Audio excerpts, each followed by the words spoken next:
Mr. Lawrence, paumanhin sa abala pero gusto ko raw makita ni Mr. Abad, ang pinakamayamang negosyante sa Makati. Magalang na wika ni Joey.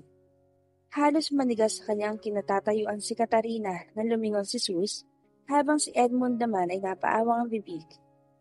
Nakilala ni Edmund si Sus dahil sa nakita niya na ito sa bangket ni Damian at tinuringan nito ni Katarina na isang basurang dating kasintahan ng kanyang anak. Binalingan ni Edmund ang tingin si Katarina. Hindi ba tatanungin niya sana ito pero base sa reaksyon ni Katarina, ay nasagot na nito ang kanyang tanong. Nagkita tayong muli, Mr. Abad. Naaalala kong isa ka sa bisita ng aking tito sa kanyang bangket. Kumusta ang pamamasyal mo kasama si Mrs. Sanchez? Tanong ni Sus habang may malamig na ngiti sa kanyang labi. Napalunok si Edmund dahil sa sinabi ni Sus. Hindi alam kung ano kanyang isasagot. Ang sanang galak na kanyang nararamdaman ngayon dahil nakita niya na rin sa wakas si Sus ay napalitan ng kahihiyan. Napakunot naman ang noon ni Joey dahil sa sinabi ni Sus. Hindi niya akalaing nagkita na pala sila. Bukod pa rito ay kilala din ni Sus si Katarina. Ang ipinagtataka niya lang ay tinawag ito ni Sus na Mrs. Sanchez. Kung ganon, may asawa na pala ito. Ikaw? Anong ginagawa mo rito? Anong klaseng kalokohan na naman to, Sus? Sa kabila ng pagagulat ay nangibabaw pa rin ang inis ni Katarina kay Sus. Hindi alintana sa kanya na baka isumbong siya ni Sus kay Roger dahil ang totoo ay wala siyang pakialam doon at balak niya lang hiwalayan si Roger. Sinamahan ito ng tingin ni Edmund. Darling, be careful of what you're saying. He is Zeus Lawrence. Nahintos Edmund sa kanyang sinasabi nang tumikhim si Joey. Agad naman tumingin si Edmund kay Sus at mabilis na humingi ng paumanhin sa pamamagitan ng bahagyang pagyuko. Isa sa alituntunin ng upper-class families ay bawal na bawal nilang ipaalam sa lahat ng mediocre at lower-class na pamilya ang confidential na usapin at impormasyon katulad ng pagkakakilanlan ng pamilya Lawrence. Isang malupang kaparusahan ang matatanggap ng sinumang lalabag dito. Yang what? Inis na tanong ni Katarina. Bakit parang pati si Edmund ay iginagalang si Sus? Why are you afraid of this poor loser? Dahil ba sa nahuli niya tayo? Ha? Kahit man na isumbong niya tayo kay Roger, ay alam mo namang walang magagawa si Roger laban sa'yo. Isa pa, ay inaasikaso ko ng annulment namin ni Roger. Lumamig ang ekspresyon ng mukha ni Sus. Naaalala niya si Atasha. Ganito rin kaya nasa isip nito nang ipagpalit siya nito kay Trevor? Kahit manamalaman ni Susan tungkol sa relasyon nilang dalawa ni Trevor, hindi pa man siya hihiwalayan nito. Wala naman siyang magagawa laban kay Trevor dahil sa mata ni Atasha ay isa lang siyang mahirap. Totoo nga ang kasabihang, like mother, like daughter. Naisip ni Sus pagkatapos ay napaismid. Ayos lang, Mr. Abad. Sabihin mo lang ang gusto mong sabihin kay Mrs. Sanchez, hindi ako magagalit. Malamig na wika ni Sus. Nagtatakang pinagmasdan ni Edmund si Sus. Does Mr. Lawrence want me to reveal his true identity to Katarina? How dare you talk to Edmund so casually? Sa tingin mo ba magka-level lang kayo ng estado sa buhay? Galit na bulyaw ni Katarina kay Sus. Stop it, Katarina. You're the one who shouldn't be talking like that to Mr. Lawrence.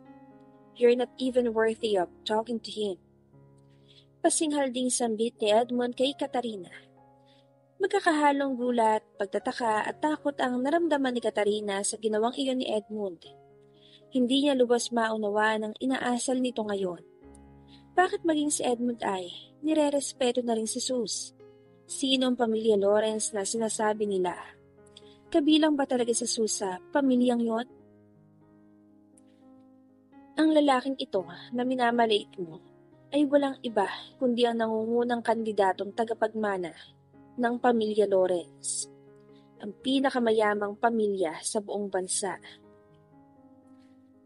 Marahil lang pagkakasabing iyon ni Edmund pero dahil sa hindi naman kalakihan ng butik, ay dinig iyon ng ibang taong naroon. Napanganga sila sa gulat dahil sa kanilang narinig. Pagkatapos ay napatitig kay Zeus, tagapagmana ng pinakamayamang pamilya sa buong bansa. Saglit na natulala si Katarina sa sahig dahil sa kanyang nalaman bago mapanukat na tinignan si Zeus. There's no way. Hindi makapaniwalang sambit nito. Kilala niya si Zeus sa loob ng mahigit 2 taon. Sa kanyang pagkakaalam, ay patay na ang mga magulang nito. Kasinungalingan lang ba yon upang pagtakpan ng kanyang tunay na pagkakakilanlan? Sa tingin mo, ay mauuto mo rin ako? Kilala na kita noon pa man. Marahil ay, niloloko mo lang si Mr. Alanis dahil sa Lawrence rin ang apelyido mo. Am I right? There is no way that a poor loser like you... Nahinto si Katarina sa pagsasalita nang inabas ni Zeus ang kanyang SVIP Light Metrobank card. Ang card na ito ay naglalaman ng kulang-kulang lang ng ilang daang dolyar upang maging 10 bilyong dolyar. Isa itong SVIP Light Metrobank card na ibinigay mismo sa akin ng senior manager ng Light Metrobank. Makikita ang pagkamangha sa kanilang mga mata. Totoo bang sinasabi ng binatang ito? 10 bilyong dolyar? Ganito ba ito kayaman? Ibinalik iyon ni Zeus sa kanyang wallet at kinuha ang isa niya pang card. At ito naman ang black card na ibinigay sa akin ni Mr. Trevor bilang regalo sa pagkakatapos ko ng aking poverty training. Ito na raw ang pinakamataas na klase ng cards sa lahat ng cards meron ng Trilus. Pwede kong bilhin ng libre lahat ng naisin ko sa tindahan ito ng libre gamit ang card na ito. Nakangiting wika ni Zeus. Partikular na nakatingin kay Katarina. Muli, hindi mapigilan ng mga nakapalipot kay Zeus na mamangha. Maging si Joey at Edmund ay talagang napaawang na rin ang kanilang bibig. Black card? Ulat na tanong ng store manager na lumapit pa ng bahagya kay Zeus upang makita ng malapitan ang hawak niyang card. Ilang taon na ako nagtatrabaho sa Trilus Apparel at ngayon lang ako nakakita ng ganyang klaseng card. I mean, this is my first time seeing that card personally. Pero alam kong totoong card na yan sa unang tingin pa lang. Paliwanag nito sa manghang tono. Hiniram nito ang card kay Zeus. Totoong, ang black card na tulad ditong pinakamataas na uri sa lahat ng aming VIP cards, just for VIP clients. Naglalaman ito ng 10 milyon dolyar na credit upang magamit sa pamimili sa lahat ng Trilus Apparel outlets. Dagdag pa nito.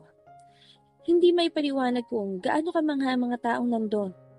Lahat sila ay nakatingin kay Zeus. Sino itong Zeus Lawrence na ito? Bakit hindi nila alam ang tungkol sa kanya at sa kanyang pamilya? Itinatago ba nila ang kanilang pagkakakilanlan sa publiko? Si Katarina naman ay halos himatayin sa kanyang nalaman. Hindi niya lubusang maisip na ganito pala kayaman sa Zeus at itinago lang nito ang tunay nitong pagkakakilanlan sa kanila. Pakiramdam niya ay hilong-hilo siya na para bang anumang segundo ay bibigay ang kanyang tuhod. Inalalayan ni Edmund si Katarina nang mapansing parang bibigay ang katawan nito na putlang-putla na. Are you okay? Anong nangyayari sa'yo? Hindi tumugon si Katarina, sa halip ay sising-sisi itong nakatitig lang kay Zeus. Gusto niya lumuhod ngayon at humingi ng kapatawaran sa lahat ng nagawa niya rito pero hindi nito maikilos ang husto ang kanyang katawan. Mukha yatang hindi magandang pakiramdam ni Mrs. Sanchez. Payo ko lang na dalhin mo na siya sa malapit na ospital bago pa lumala ang kanyang kondisyon. Sambit ni Zeus. Alam ni Zeus na namutla si Katarina dahil sa hindi nito kinaya ang katotohanan ng kanyang ibinunyag. Gusto niya lang talagang palayasin ito sa kanyang harapan. Wala siyang pakialam kahit man na malaman iyon ni Atasha dahil iyon naman talaga ang kanyang pakay. Gusto niyang alamin kung anong gagawin ni Atasha kapag nalaman nito ang tungkol sa tunay niyang estado sa buhay. Kung ganon, Mauna na kami, Mr. Lawrence, Mr. Alanis. Sana ay magkaroon pa tayo ng pagkakataon na makapag-usap ulit. Pasensya na sa abalang na idulot namin. Magalang na sambit ni Edmund. Gusto niyang sisihin si Katarina dahil kung hindi sa kondisyon nito ngayon, ay tatagal pa sana sila sa butik na iyon at may tsansang makipagkwentuhan kay Zeus. Pero kung hindi siya kinulit ni Katarina na mag-shopping, ay hindi man lang niya sana nakita at nakilala si Zeus, kaya parang siya pa itong nagkautang na loob kay Katarina. Napakalaking bagay nang makilala si Zeus sa personal. Tinanguan lang ni Zeus si Edmund habang binigyan niya ng malamig na tingin si Katarina. Hindi siya siguro kung ang pag-amin niyang ito kay Katarina ay magiging dahilan upang tantanan na siya nito. Malamang sa malamang ay kabaliktaran pa nga ang mangyari. Nakakasiguro siyang kukulitin ito si Atasha na makipagbalikan sa kanya.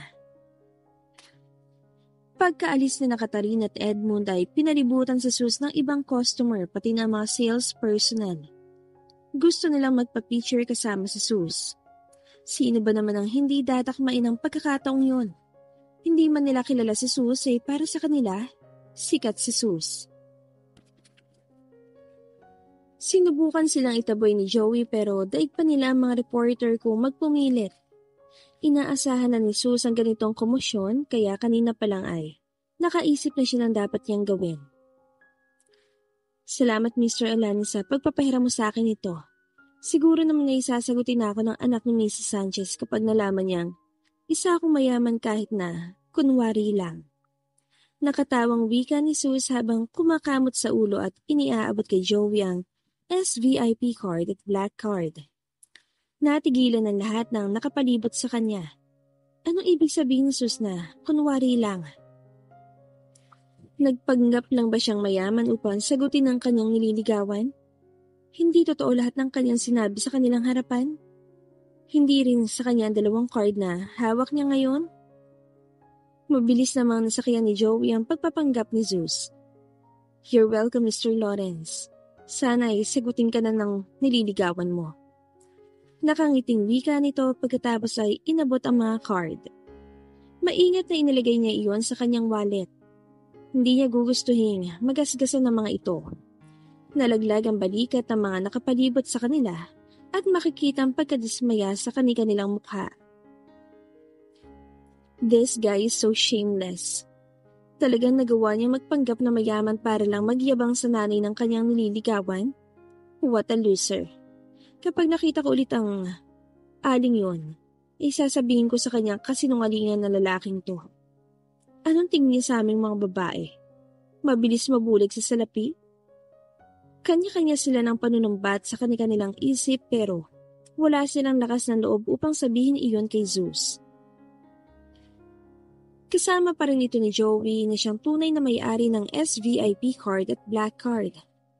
Imbes na sa isang sinungaling, bakit hindi na lang sila magpa-picture kay Joey? Mr. Alanis, would you mind if we took a picture? I'm a big fan of you. Sambit ng isa sa kanila. Nagkaisang tumangu-tango naman ng iba pa. Big fan my foot. Do you really know me? Kung ganon, alam mo ba kung anong ginagawa ko sa mga taong makulit? Alam mo ba kung gaano ako karahas? Pinandilatan nito ni Joey ng tingin, dahilan para kabahan at mapalunok ito. Binalingan niya rin ang tingin ng iba pang nakapalibot sa kanila.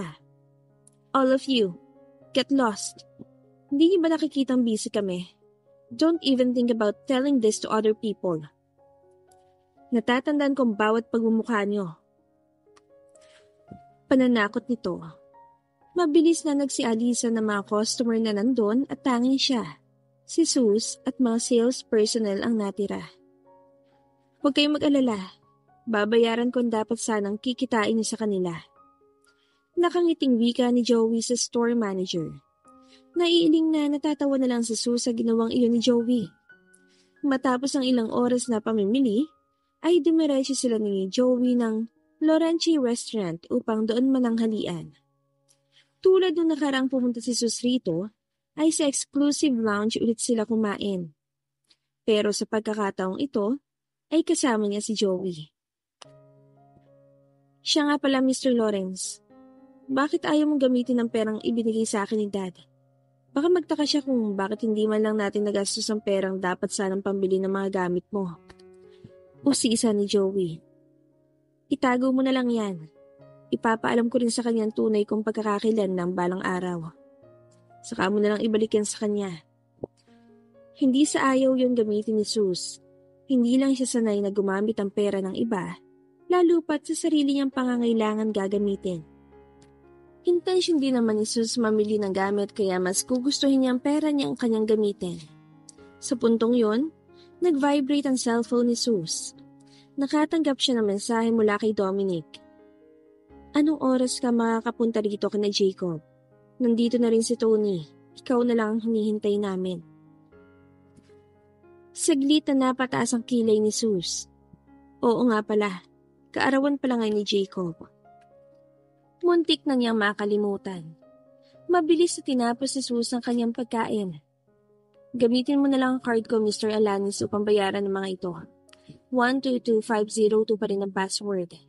Kailangan ko nang umalis. Nagtatakang tinignan ni Joey si Sus. Are you sure na iiwan mo sa akin mga cards na ito? Hindi biro ang mga laman nito. Talagang ipagkakatiwala ito ni Sus sa kanya. May tiwala ako sa iyo, Mr. Alanis. Wika ni Sus. At itong mga pinamili natin, dito na muna to.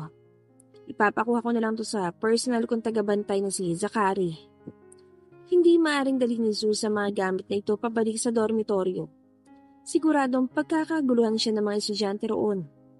Tumango-tango lang si Joey. Hindi na nag-abala pang usisain kung saan pupunta si Sus. Sumakay ng taxi si Sus pabalik ng kanilang dormitoryo. Hindi na siya nag-abala pang hanapin si Zachary, sa halip ay itinext na lang ito patungkol sa kanyang mga gamit na ipapakuha sa Lawrence. Pagkatapos ay kinuha niya mamahaling alak na ibinigay sa kanya ni Joey sa ilalim ng kanyang kama upang ipanregalo kay Jacob.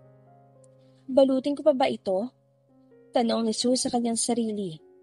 Hindi niya alam kung ibibigay niya ba ito ng ganito na lang na nakalagay sa paper bag o dapat niya bang balutin ito ng gift wrapper. Sa halip ay napagdesisyonan niyang huwag nang balutin pa ito. Bumiyahe siya papuntang Caloocan kung saan nakatira ang pamilya ni Jacob. Minsan na siya nakapunta doon kaya sa ulado niya na ang daan.